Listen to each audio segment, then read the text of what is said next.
부활절 날에 마가복음 16장 말씀을 가지고 부활하신 예수께서 회복의 장소에서 만나길 원하신다라는 제목으로 말씀을 전했습니다. 천사를 통해서, 그리고 제자들에게 이전에 말씀하신 대로 예수는 갈릴리에서 제자들을 찾아가 회복시키고 계신다라는 것을 우리는 성경을 통해서 알 수가 있습니다. 누가복음 24장 36절에 보면은 제자들에게 나타나셔서 예수님께서 하신 말씀이 있는데, 그것은 바로 뭐냐? 너희에게 평강이 있을지어다 라고 축복을 합니다. 평강이 중요한 걸 알 수가 있는 것입니다. 제자들에게도 평강이 중요하고, 그리고 정말 두려움 속에 있는 사람들에게도 평강이 중요한 것입니다. 그러면 예수를 믿는 우리들에게도 뭐가 중요합니까? 평강이 중요한 거예요. 가정생활에서도 마음이 평안해야 되지요. 직장에 나가서 일할 때도 마음이 평안해야 되겠죠. 그리고 내가 꿈을 찾아갈 때도 내 마음이 평안해야 내가 하는 일에 힘을 얻을 수가 있는 것입니다. 주님께서 이 시간 우리 예배드리는 사랑하는 성도들에게 오셔서 너희에게 평강이 있을지어다 선포해 주시고, 그 평강이 여러분 마음속에, 여러분의 삶의 자리 속에 임하게 되어지기를 주님의 이름으로 간절히 축원합니다. 오늘은 교회 역으로 주 예수가 부활한 지 3번째 주일입니다. 부활하신 예수님께서 제자들을 찾아가셔서 뭐라고 계시느냐? 믿음을 회복시키고 계시는 것을 우리는 성경을 통해서 찾을 수가 있습니다. 그리고 믿음 회복시키는 것이 무엇입니까? 하나님과 제자들 사이의 관계를 회복시킨다는 거예요. 하나님과 제자들 사이의 관계를 회복시켜야 기도할 수가 있고, 하나님의 뜻을 알 수가 있고, 그리고 하나님의 섭리에 따라서 내가 행할 수 있기 때문에 예수님은 제자들에게 찾아오셔서 누구의 관계를 회복시킨다? 하나님과의 관계를 회복시키고 있습니다. 그리고 또 하나님 나라가 예수님이 가까이 왔다라고 전파하면서 병든 자를 고치고 귀신을 쫓아내고 사람들에게 복음을 증거하셨는데, 이 일을 감당하기 위해서 예수님께서는 위로부터 오는 능력을 덧입혀 주기를 원하신다라는 것을 우리는 성경을 통해서 알 수가 있습니다. 이 시간에는 부활의 예수께서 회복시켜 주시는 은총을 받아 누리자라는 제목으로 말씀을 전하겠습니다. 한번 따라서 해보니까요. 부활의 예수께서 회복시켜 주시는 은총을 받아 누리자. 네, 그렇습니다. 부활의 예수께서 제자를 찾아가시면서 회복시켜 주시는 그 은총, 제자들에게만 임하는 것이 아니라 우리에게도 임하고, 제자들만 받아 누리는 것이 아니라 목사인 저도 받아 누리고 예배드리는 여러분들도 받아 누리는 역사가 꼭 있게 되어지기를 주의 이름으로 간절히 축원합니다. 그러면 첫 번째로 부활의 예수께서 회복시켜 주시는 은총, 어떤 은총입니까? 39절서부터 43절을 통해서 알 수가 있는데, 믿음 회복 은총을 받아 누려야 됩니다. 한번 따라서 해봅시다. 믿음 회복 은총을 받아 누리자. 믿음 회복 은총을 받아 누리자. 네, 믿음 회복 은총을 받아 누리자. 이 말을 한 거 보니까는 내가 예수를 믿어도 믿음이 항상 점점 믿음이 성장하면 얼마나 좋습니까? 그런데 목사인 저도 봐도 믿음이 성장할 때가 있고 믿음이 다운돼 가지고 믿음이 연약해질 때가 있는 거예요. 어느 때는 믿음이 강할 때도 있고 어느 때는 믿음이 없는 것 같은 그런 행동을 할 때가 있는 거예요. 그럴 때 우리는 주님 앞에 나와서 말씀을 듣고, 그리고 기도하면서 찬양을 하면서 이 믿음을 회복시켜야 될 줄 믿습니다. 우리 예수님은 바로 우리 사랑하는 성도들이 교회에 나와서 예배드림을 통해서 믿음 회복의 은총을 뭐하기를 원한다? 주시기를 원한다는 거예요. 이것을 오늘 본문을 통해서 찾아볼 수가 있는 것입니다. 부활하신 예수는요, 택하시고 은혜를 경험케 하여 하나님 나라를 위해서 헌신한 자를 어떻게 찾아가십니다. 기독교가 다른 종교와 다른 점이 무엇입니까? 인간이 하나님을 찾아 헤매는 것이 아니라 하나님이 스스로 인간을 찾아오신 것입니다. 갈대아 우르 지역에 살고 있던 아브라함에게도 하나님이 찾아가셨어요. 그리고 그 하나님의 말씀에 순종한 그 아브라함을 뭐가 되게 했습니까? 믿음의 조상이 되게 하셨습니다. 애굽에서 40년간 노예 같은 삶을 살고 있던 이스라엘 백성들에게 하나님께서 찾아가셨습니다. 그리고 그들에게 약속하신 대로 출애굽의 역사를 행하셨습니다. 온 인류를 구원하여 하나님 나라로 인도하기 위해서 하나님은 독생자 예수 그리스도를 이스라엘 역사 안에 보내셨습니다. 예수 그리스도는 하나님 아버지의 섭리에 따라서 인간의 모든 죄와 질고를 짊어지시고 십자가에서 죽으시고 3일 만에 부활하셔서 온 세상의 구주가 되셨습니다. 그런데 이것으로 끝난 것이 아닙니다. 부활의 예수는요, 예수님의 순환과 부활의 의미를 깨닫지 못하는 제자들, 십자가 순환 속에서 고통당하고 계신 그 예수님을 모른다고 부인하는 제자들, 예수를 따르기 이전의 삶으로 다시 돌아가고 있는 그 제자들에게 예수님은 찾아가신 것입니다. 찾아가신 이유가 무엇일까요? 그것은 믿음 회복 은총을 베풀기 위해서입니다. 왜 믿음 회복 은총을 베풀기를 원하셨을까요? 제자들이 예수를 부인한 것에 대해서 예수를 자신들이 지켜주지 못했다는 것에서 나는 이것밖에 되지 않는구나 하며 절망하고 좌절하며 마음 아파하고 있다는 것을 예수님께서 아셨기 때문에 그래요. 내가 예수님 가까이서 모시고 예수님의 말씀을 듣고 예수님의 능력을 경험하고 내가 정말로 예수님과 함께 하겠다, 죽을지언정 내가 예수님을 버리지 않겠다, 그렇게 자신만만했던 그 제자들이 예수님을 부인하고서 좌절 속에 빠진 거예요. 내가 이것밖에 안 되는구나, 나는 이 정도밖에 안 되는구나, 내가 어떻게 예수님을 따라서 내가 이 일을 감당할 할 수가 있을까? 절망 속에 있는 이 제자들을 예수님은 그냥 내버려 둘 수가 없는 것입니다. 택한 제자들을 그냥 내버려 두면은 예수님께서 3년 동안 제자들에게 말씀의 씨를 뿌려놓은 것이 열매 맺지 못함을 아셨기 때문에 그렇습니다. 마귀와 세상의 새들이 날아와서 뿌려놓은 씨앗을 먹어버리면 열매 맺을 수 없는 것을 알았기 때문에 그렇습니다. 성도 여러분, 마귀와 세상 권력자들은 옛날이나 지금이나 같은 방법을 사용하고 있습니다. 환난과 핍박을 줍니다. 그래서 믿음이 약해지게 합니다. 믿음을 버리도록 유혹합니다. 믿음이 약해지고 믿음을 버린 사람은 아무리 예수님을 통해서 큰 은혜 받았다고 해도 새싹이 겨울에 얼었던 땅을 뚫고 나와 자라야 하는데 땅 밖으로 나와 자라지 못하면 열매를 맺지 못하는 거예요. 땅 밖에 나오지 못하고 있는 거예요. 왜? 너무 힘들기 때문에. 열매를 맺게 하기 위해서 필요한 것은 무엇입니까? 믿음 회복의 은총입니다. 한번 따라서 해봅시다. 믿음 회복 은총이 필요합니다. 믿음 회복 은총이 필요합니다. 네, 믿음을 회복시켜 주시는 우리 주님의 은총이 필요한 거예요. 목사님 저에게도요, 우리 주님의 은총이 필요해요. 어떤 은총? 믿음 회복 은총이 필요해요. 야, 교회도 세상과 똑같구나. 절망하고 좌절하고 여기서 뭐가 선한 것이 나겠느냐? 시기 속에 빠져있는 곳에서부터 벗어나려면 믿음이 회복되어야 되는 거예요. 우리 사랑하는 성도들도 마찬가지예요.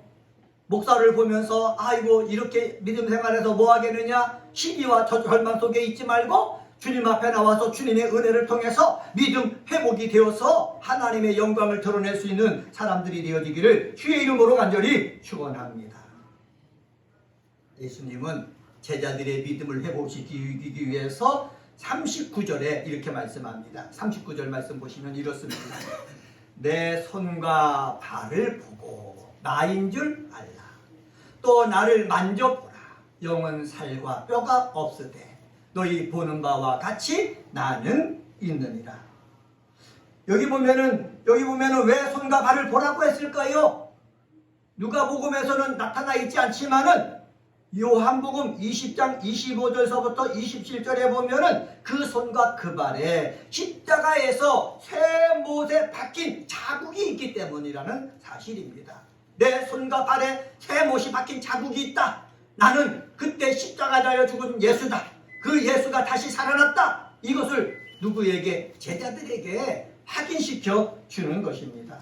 왜 확인시켜 주십니까? 제자들이 예수는 죽었다, 무덤에 묻혔다, 우리는 끝이다, 여기에 머무르지 아니하고 예수님이 죽으신 예수님이 다시 살아나셨다, 나는 부활의 확신을 주기 원하신다는 사실입니다.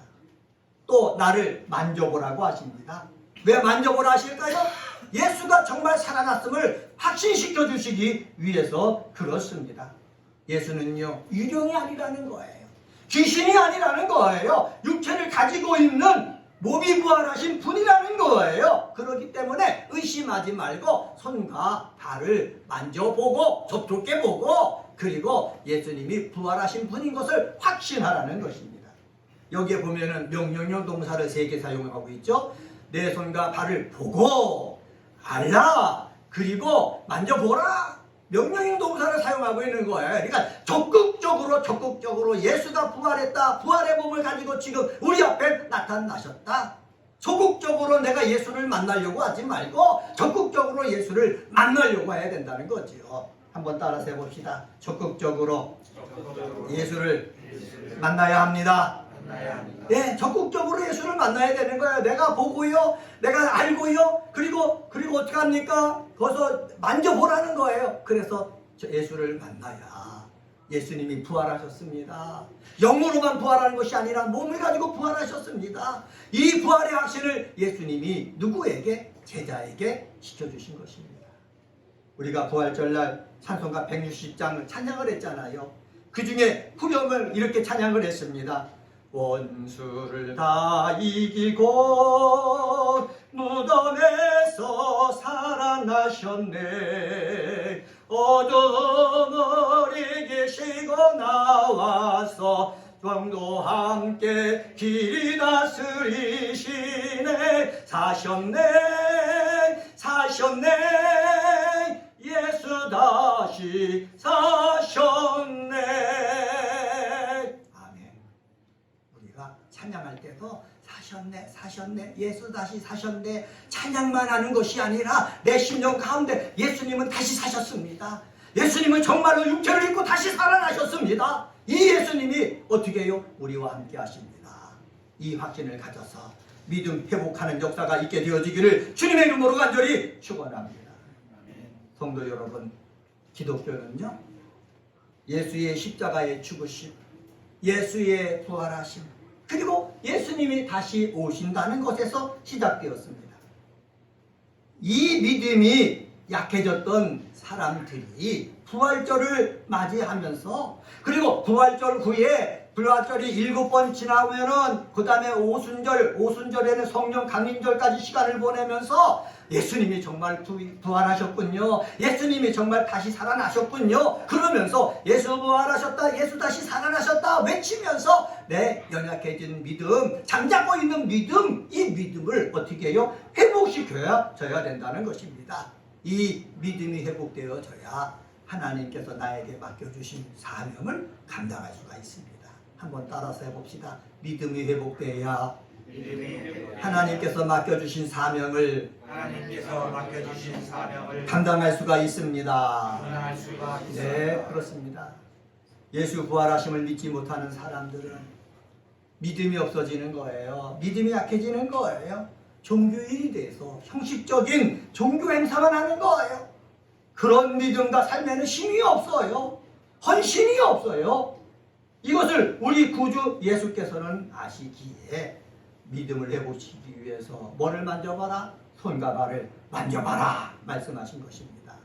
여러분, 우리 부활을 직절을 지나면서 여러분의 믿음이 회복되어 가지고 예수님의 손과 발을 우리가 직접 만지지는 못하지만은 만졌던 사람들의 얘기를 듣고 예수님이 정말 부활하셨다 하셨다.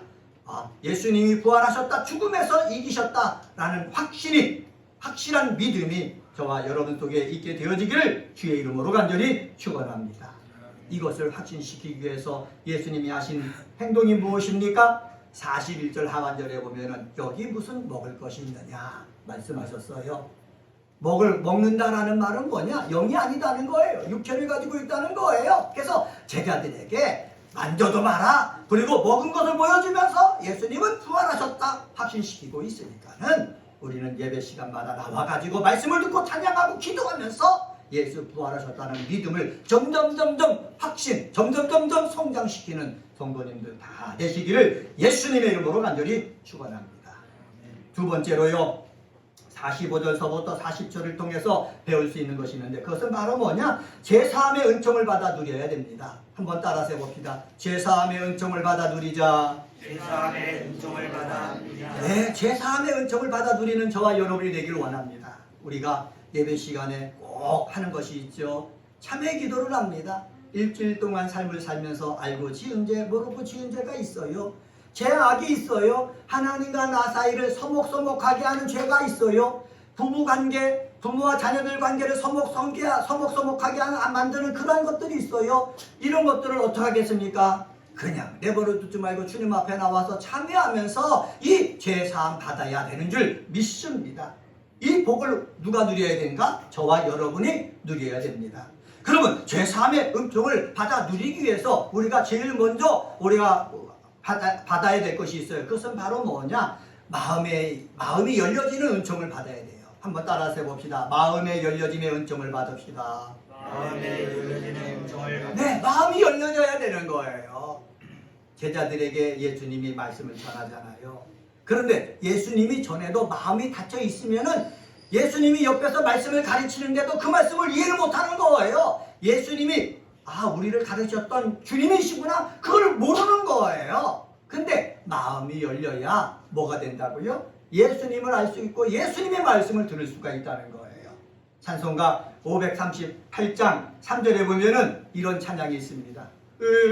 의심을 다 버리고 구주를 영접하라. 마음은 다 열어놓고 내 구주를 영접하라. 내 마음의 문이 열려져야 예수님을 영접할 수가 있고 예수님을 만날 수가 있고 예수님의 말씀이 내 귀에 들어올 수가 있다는 겁니다.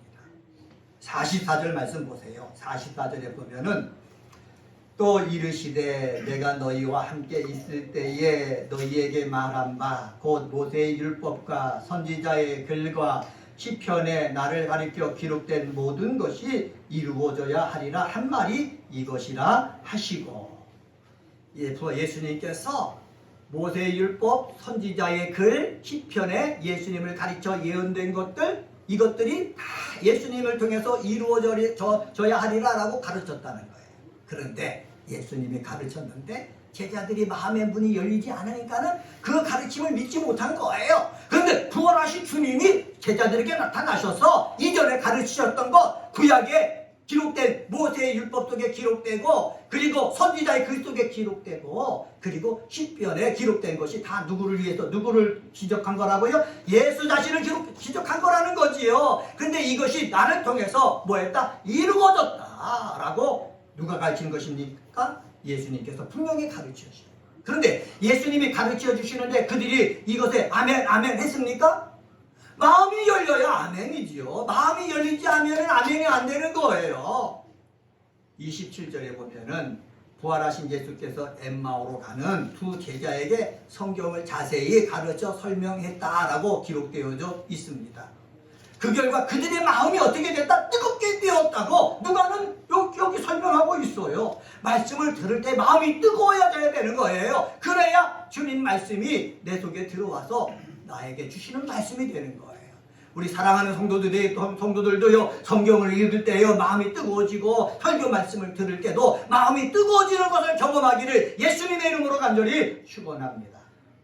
오늘 45절에서도요 예수님께서는 제자들의 마음을 열어서요 성경을 깨닫게 해주고 있습니다. 45절 보세요. 45절에 보면은 이에 그들의 마음을 열어 성경을 뭐하게 하셨다? 깨닫게 하셨다. 예수님이 마음을 열게 하셨다는 거예요. 예수님이 역사해야 마음도 열린다는 것을 우리는 알 수가 있습니다. 예수님이 역사하셔야, 성령을 통해서 역사하셔야 이한우 목사가 성경을 읽고 묵상할 때 하나님의 뜻을 깨달을 수가 있습니다. 성령이 여러분 속에 역사하여야 말씀을 들을 때에 하나님이 나에게 이런 말씀을 주시는구나 아멘하며 깨달을 수가 있다는 것입니다. 영적 진리를 깨닫는 데 있어서 하나님이 주신 그 말씀 이해가 뭐예요? 필수적이라는 사실입니다. 여러분, 열린 마음이 여러분 속에 임하기를 예수의 이름으로 간절히 축원합니다. 마음이 오픈되려면 귀도 열려야 되는 거예요. 귀를 닫고 있으면 어떻게 말씀이 들어가겠습니까? 마음이라는 단어를 헬라어에서 두 개가 있습니다. 하나는 누스라는 단어가 있고 하나는 카르디아라는 단어가 있습니다. 누스나 카르디아나 다 뭐를 뜻하냐면 인간의 전반적인 생활을 지배하는 중심기관을 총칭합니다. 특별히 이 누스, 오늘 여기 45절에 나오는 마음이 나올 때는 누스라는 단어를 사용했는데 이것은 바로 뭐냐? 지각하고 이해하는 기능을 말하는 것입니다. 지각하고 이해하는 기능도요, 예수 그리스도께서 역사해 주실 때에 우리에게 어떻게 해요? 개발되어진다는 것을 알 수가 있습니다. 그래서 우리가 공부를 잘한다고 해서 하나님 말씀을 잘하는 것 아니지 않습니까? 믿는 것 아니지 않습니까? 예수께서 지각하고 이해하는 능력을 주실 때에 우리는 말씀을 들을 때마다 꿀처럼 단 말씀이 되고 힘이 되는 말씀이 되어지고 하나님의 음성으로 들려지는 거예요. 여러분 속에 지각하고 이해하는 그 뉴스 같은 그런 놀라운 축복이 임하게 되어지기를 예수님의 이름으로 간절히 축원합니다. 그리고 여기 보면은 이 지각하고 이해하는 기능을 할 때에 문법적으로 뭐라고 어떤 문법을 사용했느냐 하면은 한번 따라서 해봅시다. 부정과거 능동태. 부정과거 능동태. 이건 뭐냐? 예수께서 제자들의 닫혀있는 영적 지간 능력을 어떻게 해요? 완전히 열어 이해시켰다라는 거예요. 내 스스로 이해할 수 없는 것 예수님께서 열어서 이해시켰다라는 거예요. 사랑하는 성도 여러분, 이 주님께서 이해시키는 놀라운 은혜가 있게 되어지기를 주의 이름으로 간절히 축원합니다. 목사는요, 그렇게 큰 능력이 없는 거예요. 제가 어떻게 이해시켰습니까? 제가 만약에 이해시켜서 마음의 문을 열어서 이해시켜가지고 예수가 부활하셨다라는 그런 것을 증거할 수 있었다면은 아마 이 자리에 가득 차 있을 거예요. 목사가 이해시키는 것이 아니라 목사는 전하고 우리 예수께서 또 성령님께서 역사하실 때에 마음이 열리는 놀라운 역사가 임하게 되어지는 줄 믿습니다. 저는 기도하고 있어요. 우리 사랑하는 성도들이 예배를 드릴 때에 말씀을 들을 때에 말씀을 듣고 깨닫게 하옵소서. 말씀을 듣는 가운데 가슴이 뜨거워지는 역사가 있게 하여 주시옵소서. 그리고 그 하나님의 말씀을 들려질 때 정말로 하나님이 나에게 주시는 말씀이구나 이렇게 믿어지게 하여 주시옵소서. 그리고 말씀을 들으면서 믿음 생활할 때 1년 하고 2년 하고 시간이 더해질수록 믿음이 성숙하게 하여 주시옵소서. 제가 꿈을 갖고 기도하는 거예요. 제가 기도하는 것처럼 우리 사랑하는 우리 성도 여러분들이 가면 갈수록 믿음이 성숙해지는 역사가 있게 되어지기를 주님의 이름으로 간절히 축원합니다. 이렇게 마음에 열려있는 자에게 우리 주님께서 47절 말씀을 하셨어요. 47절을 같이 한번 읽습니다. 47절입니다. 시작. 또 그의 이름으로 죄 사함을 받게 하는 회개가 예루살렘에서 시작하여 모든 족속에게 전파될 것이 기록되었습니다. 아멘. 여기 그의 이름으로 죄 사함을 받게 하는 회개가 라고 말씀하고 있습니다. 죄 사함을 받게 하는 회개의 은총이 어떻게 됐다? 시작했다, 전파했다라는 말씀이 아닙니까? 이것은 바로 뭐냐? 죄사함을 받게 하는 회개의 은총을 받아 누려야 된다라는 사실입니다. 이 말씀은요, 에레미야 31장 34절에 예언됐던 말씀이에요. 거기에 뭐라고 예언된 줄 아십니까? 이는 작은 자로부터 큰 자까지 다 나를 알미니라. 내가 그들의 죄악을 사하고 다시는 그 죄를 기억하지 아니하리라. 이전에 한참 오래 전에 예레미야 선지자를 통해서 말씀하시는 거예요. 내가 그들의 죄를 사하고 다시는 그 죄를 기억하지 아니하리라. 그런데 죄를 사하고 그 죄를 기억하지 않는 것을 누구 이름으로 하느냐? 예수 이름으로 한다는 거예요. 예수 이름. 누가는요, 예수의 이름으로 죄사함을 받게 하는 회개와 그것이 전 세계적으로 확산될 것이다 라는 것을 여기에 요약해서 누가복음을 읽고 있는 사람들에게 전하고 있습니다. 회개, 메타노이안, 헬라어로 메타노이안이라고 그러지 않습니까? 이것은요, 이미 세례 요한 때서부터 예견되었어요. 그래서 회개의 세례를 요한이 베풀었지 않습니까? 이 회개, 예수님의 공생의 시초부터 시작됐습니다. 회개하고 천국 복음을 믿으라 예수님이 외치셨잖아요. 예수님의 모든 사역, 심지어 십자가의 순환과 부활 사건에 이르기까지 전 생애 동안 회개하라, 회개하라, 회개하라 예수님이 말씀하셨어요. 회개하는 자의 죄를 용서하시고 회개하는 자에게 새로운 삶의 길을 계속해서 예수님은 주셨습니다. 여러분, 왜 예수님이 회개하는 자의 죄를 사해 주십니까? 그것은 바로 뭐냐? 모든 죄와 죄책감으로부터 해방돼 가지고 새로운 존재로 삶을 살아갈 수 있도록 어떻게 기회를 주시기 때문에 그런 거예요. 가늠하다 잡힌 여인에게도 나는 너를 정죄하지 않는다. 그러나 가서 이 같은 죄를 다시 짓지 말라 말씀하셨잖아요. 새로운 삶을 살 수 있는 기회를 주시는 거예요. 여러분, 우리는 이것을 붙잡아야 되는 줄 믿습니다. 삶을 살다가 새로운 상황에 처하잖아요. 하나님께서는 새로운 삶을 살 수 있는 기회를 우리에게 주셨다라고 생각을 하고 낙심하고 절망하지 말고 새로운 삶을 통해서 하나님의 뜻이 하늘에서 이룬 것처럼 이 땅 속에 이루기 위해서 정말로 애쓰는 모습이 저와 여러분 속에 있어져야 될 줄 믿습니다. 그렇게 되어질 때요, 우리는 하나님과의 교제가 더 긴밀해지는 거예요.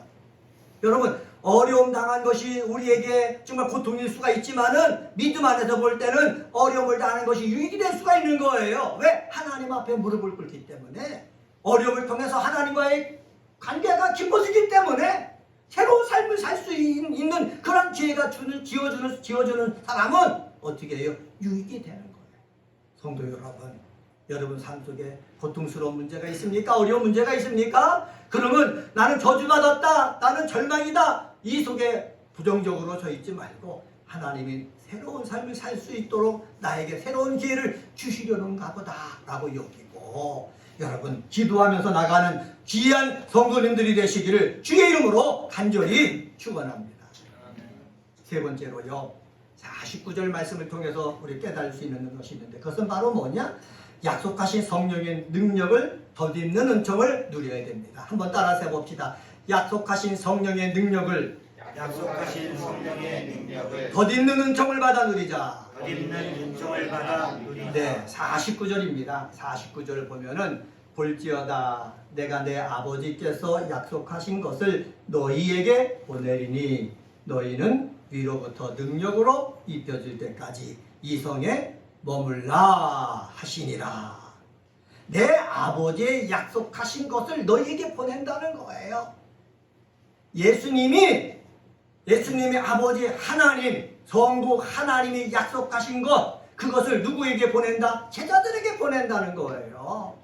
예수님이 요한복음에 보면 뭐라고 말씀합니까? 또 다른 보혜사를 내가 가면은 너희에게 보낸다 말씀하셨거든요. 또 다른 보혜사라는 말은 뭐냐? 성령을 말하는 거예요. 예수님이 육체를 가지고 있을 때는 그 예루살렘이면 예루살렘, 갈릴리면 갈릴리, 한정된 시간에 한정된 장소에 계실 수밖에 없었지만은 예수님이 승천하시고 하늘보좌에 계신 다음에 예수님과 똑같은 보혜사인 성령님이 오시면은 이 성령님은 육체를 가진 것이 아니고 영을 가졌기 때문에 한 시간에 여러 장소에서 역사하실 수 있다라는 거예요. 그래서 예수님이 하늘보좌 우편에 가신 다음에 예수님과 똑같은 성령을 뭐 하신다? 보내주신다. 이 예수님이 설명해 준 거예요. 보내줄 테니까는 너희는 이 능력을 어떻게 더 입으라 말씀하신 것입니다. 한번 따라서 해봅시다. 약속하신 것을 능력으로 덧입자. 예, 예수님께서 약속하신 것을 우리가 덧입어야 돼요. 덧입을 때 뭐가 나타난다고요? 능력이 나타나는 거예요. 내 아버지께서 약속하신 것이 무엇인지 구체적으로 우리 누가복음에는 잘 나타나고 있지 않지만은 우리는 성경을 읽으면서 약속하신 것이 무엇인지 우리가 알 수가 있어요. 사도행전 1장 4절 하반절에 보면은 예루살렘을 떠나지 말고 내게 들은 바 아버지께서 약속하신 것을 기다리라. 아버지께서 약속하신 것을 기다리라. 예수님께서 말씀하셨지요. 사도행전 2장 33절 하반절에 보면은 하나님이 오른손으로 예수를 높이심에 그가 약속하신 성령을 아버지께 받아서 너희가 보고 듣는 이것을 부어주셨다. 베드로가 오순절날 나가서 설교하는데 그렇게 말을 한 거예요. 그가 약속하신 성령을 아버지께서 받아서 우리에게 부어 주셨다라는 거예요. 갈라디아서 3장 14절 하반절에 보면은 우리로 하여금 믿음으로 말미암아 성령의 약속을 받게 하려 하신다 말씀하고 있거든요. 다시 말하면 우리는 믿음을 가지고 아버지께서 약속하신 성령을 예수께서 받아서 우리에게 부어주시니까는 우리는 이 부어주시는 이 성령을 우리는 덧입으라는 거예요. 덧입는다라는 말을 헬라어 원어를 찾아보면 옷을 입는 것처럼 입으라는 거예요. 옷을 입는 것처럼 아버지께서 주시는 그 능력을 덧입으면은요, 우리는요, 신적인 힘이 생기는 거예요. 정령의 힘이 생기는 거예요. 세상을 이길 힘이 생기는 거예요. 마귀의 세력을 이길 힘이 생기는 거예요. 이 세상과 마귀와 환란을 이겨낼 수 있는 그 힘이 여러분에게 덧입혀지기를 주님의 이름으로 간절히 축원합니다. 덧입혀질 때에 우리는 승리할 수가 있어요. 일어설 수가 있어요. 다시 시작할 수가 있는 거예요. 덧입혀지기 전에는 내 힘으로 할 수가 없어요. 갈릴리 출신들이 무엇을 할 수 있겠습니까? 그런데 아버지께서 보내신 능력으로 덧입히니까는 어부 출신이지만은 갈릴리 사람이지만은 별 볼 일 없는 사람이지만은 이 세상을 변화시킬 그 일꾼들이 되었습니다. 성도 여러분, 우리들도 똑같은 줄 믿습니다. 위로부터 올 능력을 덧입는 저와 여러분이 되어지기를 주의 이름으로 간절히 축원합니다. 저도요, 정말로 하나님이 쓰시는 목사가 되려면 위로부터 오는 능력을 덧입어야 말씀에도 능력이 있을 것이고 기도에도 힘이 있을 것이고 그리고 살아계신 하나님의 역사를 우리 사랑하는 성도들이 체험할 수 있게 할 수 있을 거예요. 그러나 능력을 덧입지 못하고 인간적인 것을 한다면은 여러분 아무 일도 안 일어날 거예요. 목사도요, 아버지께서 보내주시는 그 능력을 덧입기를 소망하고 우리 사랑하는 성도 여러분들도 이 세상에서 승리하기 위해서는 아버지께서 보내주신 그 능력을 내가 입어야 돼요. 그래야 승리하게 되는 줄 믿습니다. 그렇게 되면은요, 내 속에 예수님이 살아계시는 거예요. 실패했던 내 속에 예수님이 살아 움직이는 거예요. 예수님을 부인했는데 내 속에 살아 움직이는 거예요. 예수님이 내 속에 살아 있어야 우리가 드리는 예배가 신령과 진정으로 드리는 거룩한 예배가 되는 거예요. 살아있는 예배가 되는 거예요. 예수님이 내 속에 살아 있어야 어떻게 해요? 봉사하는 것에도요, 하나님의 역사가 나타나는 거예요. 섬길 때도 역사가 나타나는 거예요. 여러분 속에 십자가에 못 박혀 죽으신 예수, 그 예수가 여러분 속에 살아있게 되어지기를 주님의 이름으로 간절히 축원합니다. 162장 후렴에 보면은 이런 찬양이 있습니다. 예수 예수 늘 살아계셔서 주 동행하여 주시며 늘 말씀하시네. 예수 예수 내 구세주 예수 내 맘에 살아계시네. 늘 살아계시네. 아멘. 여러분, 예수님이 제자들에게 오셨어요. 믿음 회복의 은총을 주셔요. 제사함의 은총을 주셔요. 그리고 약속하신 그 능력을 덧입어야 된다라는 그런 말씀을 해주세요. 왜 이렇게 해주시겠습니까? 제자들 마음속에 예수님은 승천하고 가지만은 제자들 마음속에 예수님이 살아있어야 하기 때문에 예수님이 살아있어야 예수님이 하셨던 그 일을 감당할 수 있기 때문에 목사의 심령 속에도 예수님이 살아있고 오늘 예배드리는 사랑하는 성도들에게도 예수님이 살아 역사하기를 주님의 이름으로 간절히 축원합니다. 기도하시겠습니다.